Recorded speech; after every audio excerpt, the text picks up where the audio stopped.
Hello दोस्तों। आप अगर कोई एग्ज़ाम देने वाले हों, जैसे कक्षा 10वीं हो, कक्षा 12वीं हो, स्नातक, स्नातकोत्तर या अन्य बोर्ड परीक्षाएँ हों या फिर कोई कॉम्पिटिशन एग्ज़ाम की तैयारी कर रहे हों, तो आप सभी जानते हैं पढ़ते तो बहुत हैं आप, तो प्रश्न पत्र जो है आप अच्छे से लिख नहीं पाते, जिससे जो है आपके मार्क्स जो है कम आ जाते हैं। तो क्या ऐसे तरीका है जिसके द्वारा जो है आप प्रश्न पत्र आसानी से हल कर पाएँगे, जिससे आपके मार्क्स भी बहुत अच्छे आएँगे? तो आइए जानते हैं उन तरीकों के बारे में। प्रश्न पत्र की समझ यानी कि सभी प्रश्नों को एक बार जो है आपको पढ़ लेना है ताकि आपको समझ आ जाए कौन से प्रश्न अच्छे से बनेंगे। तो जैसे ही आपको प्रश्न पत्र मिलता है दोस्तों, तो आप जो है पूरे प्रश्न पत्र को एक बार पढ़ लेंगे और प्रश्न पत्र को पढ़ने में आप 5 से 10 मिनट का ही समय देंगे, ज़्यादा अधिक समय देने की कोशिश ना करें, क्योंकि उससे जो है आपके प्रश्न पेपर छूटने की संभावना होगी। तो आप सरसरी तौर पर हो सके 5 से 10 मिनट जो है आप उसमें पढ़ने में लगाएँगे दोस्तों। समय प्रबंधन, तो सभी प्रश्नों के उत्तर को उचित समय दें, अधिक अंक के प्रश्नों को अधिक समय दें। जैसे अगर आप 2 अंक के अगर कोई प्रश्न है ना? तो 2 अंक के प्रश्न को अगर आप 3 मिनट देते हैं, तो दोस्तों अगर मान लो कोई प्रश्न जो है 5 अंक के हैं, तो आपको अधिकतम जो है 10 मिनट देने की कोशिश करना है। इस प्रकार से ही आपको अपना प्रश्न पत्र हल करना है और सभी प्रश्नों के हिसाब से आपको अंक विभाजन करना है। लगभग आपके परीक्षा में मान के चलिए 6 प्रश्न जो है 5 अंक वाले आते हैं, है ना? तो उनको आप कोशिश करिएगा 10-10 मिनट के हिसाब से आप उसको 1 घंटे या अगर समय लग जाता है तो 1 घंटे 10 मिनट देने की कोशिश कीजिए। उससे ज़्यादा समय जो है उस पर आपको नहीं लगाना है। नहीं तो आपके अन्य प्रश्न जो है छोटे प्रश्न हैं परंतु वो आपसे बन रहे हैं, वो भी छूटने की संभावना होती है। तो इस चीज़ का आप विशेष ध्यान रखेंगे। प्रश्न की प्राथमिकता, पहले उन प्रश्नों को हल करें जो आपको सबसे अधिक आते हों दोस्तों। तो कई लोग ऐसे होते हैं जो बोलते हैं यार हमें जो है पहले नंबर से ही जो पहले नंबर का प्रश्न है ना उसी से बनाना है। तो ये जो है एक गलत धारणा है दोस्तों। इससे जो है आपको अंक ज़्यादा मिल जाए या कम मिलेंगे ऐसी कोई बात नहीं है। अगर आपको चौथे नंबर का जो है प्रश्न आ रहा है तो आप जो है शुरुआत चौथे नंबर के प्रश्न से आप कर सकते हैं। उसके बाद अगर आपको 5वां नंबर का आता है तो जो अच्छा आता है उसे आप पहले बनाएँगे। उसके बाद दोस्तों आप देखेंगे कुछ ऐसे प्रश्न हैं जो आपको कम आ रहे हैं, उसको आप अंतिम में बनाने की कोशिश करेंगे। फिर भी कुछ न कुछ आप प्रश्न ज़रूर उसको हल करने की कोशिश करेंगे। कोई भी प्रश्न को आप छोड़ेंगे नहीं दोस्तों।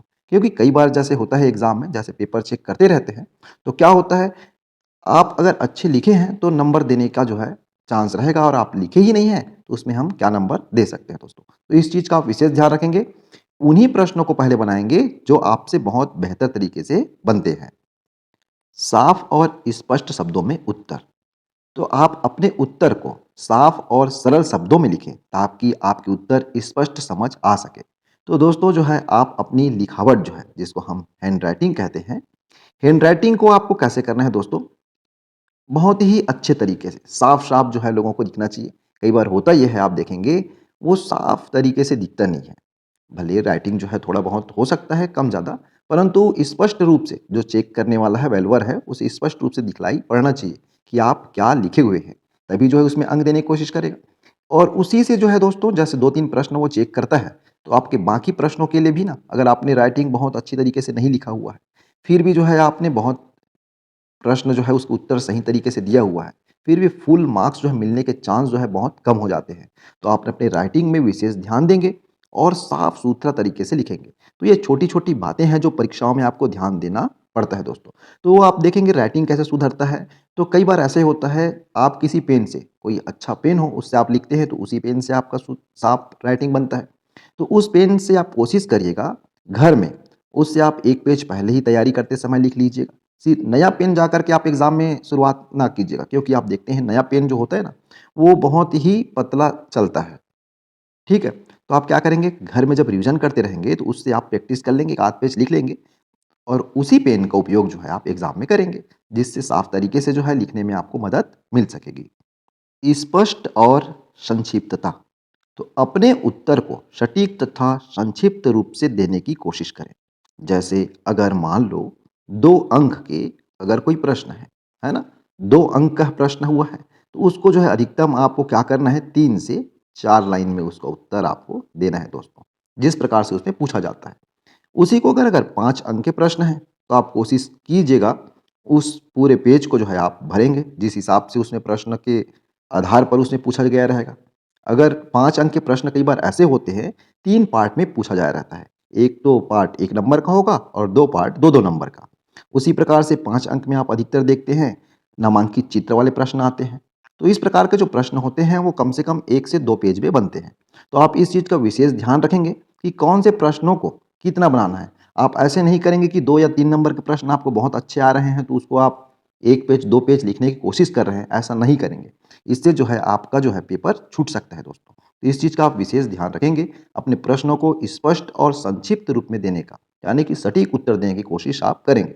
और हो सके आप एग्ज़ाम में पॉइंट वाइज़ लिखने की कोशिश करिएगा।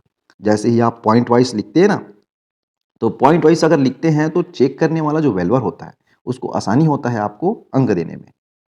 इस चीज़ का आप विशेष ध्यान रखेंगे। शॉर्ट नोट्स तैयार करना। तो ये क्या है दोस्तों? ये है पढ़ते समय। अगर आप जो है तैयारी कर रहे हैं एग्ज़ाम की, उस समय जो है आपको शॉर्ट नोट्स बनानी है। तो देखिए क्या करेंगे आप, एग्ज़ाम से पहले जब तैयारी कर रहे हो, तब जो भी इम्पोर्टेंट पॉइंट आपको लगते हैं, उसको शॉर्ट फॉर्म में लिख कर रखें।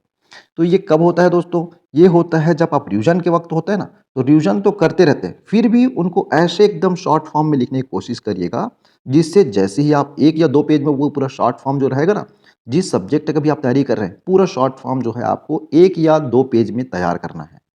जैसे ही आप उस 1 और 2 पेज को अगर आप देखते हैं, तो जितने भी आपने पढ़ा हुआ है, जितना टॉपिक, वो सभी टॉपिक जो है आपके माइंड में आना चाहिए। इस प्रकार से आपको शॉर्ट नोट तैयार करके रखना है दोस्तों, जिससे जो है आप याद करने में बहुत मदद मिलेगी और आसानी से आप उन छोटे पॉइंट को अगर आप याद करेंगे, तो आसानी से आप बड़े से बड़े क्वेश्चन भी उन छोटे पॉइंट के द्वारा आप लिख सकते हैं। प्रैक्टिस करें। आप अगर किसी बोर्ड एग्ज़ाम दिलाने वाले हैं, तो पुराने वर्षों के बोर्ड परीक्षाओं के प्रश्नों को जो है आप हल करने की कोशिश करिएगा। तो आप देखेंगे कि अधिकतम 50% जो प्रश्न है वहीं से आने की संभावना रहती है। जिससे एक ये होता है दोस्तों, जैसे 50% आने की संभावना ये है और वो प्रश्न जैसे 3-4 साल के आए हुए हैं, वो अगर आपसे हल हो जाते हैं, तो कॉन्फिडेंस जो है आपके अंदर डेवलप होगा और कॉन्फिडेंस डेवलप होगा, उससे जो है तो अधिक पढ़ने में आपका कॉन्सन्ट्रेशन जो है बढ़ेगा, जिससे आपको बहुत चीज़ें आसानी से याद हो पाएगी दोस्तों। तो इस चीज़ का आप विशेष ध्यान रखेंगे कि पुराने पेपर को आप पहले तैयार कर लेंगे, उसके बाद जो भी आपको पढ़ना है, जितना भी पढ़ना है, वो तो आपको पढ़ना है अपने परसेंट के हिसाब से। परंतु आप इस चीज़ का विशेष ध्यान रखेंगे, पुराने जो वर्षों का जो पेपर होता है ना, उससे 50% प्रश्न जो है अवश्य आते ही हैं बोर्ड परीक्षाओं में। अगर मेरे बताए हुए इन बातों को आप ध्यान रखते हैं, तो आपके पेपर जो है बहुत ही बेहतर तरीके से बनेगा दोस्तों, और प्रभावी ढंग से जो है आपका पेपर का आंसर निकल कर के आएगा, जिससे जो वैल्यूअर होगा आपको फुल मार्क्स देगा दोस्तों। इससे जो है आपको अधिक से अधिक अंक प्राप्त करने में मदद मिलेगी। All the best for your examination. ये वीडियो आपको अच्छी लगी हो तो इस वीडियो को लाइक करिए, शेयर कीजिए और चैनल में पहली बार है तो इसे आप सब्सक्राइब कर लीजिए। Thank you.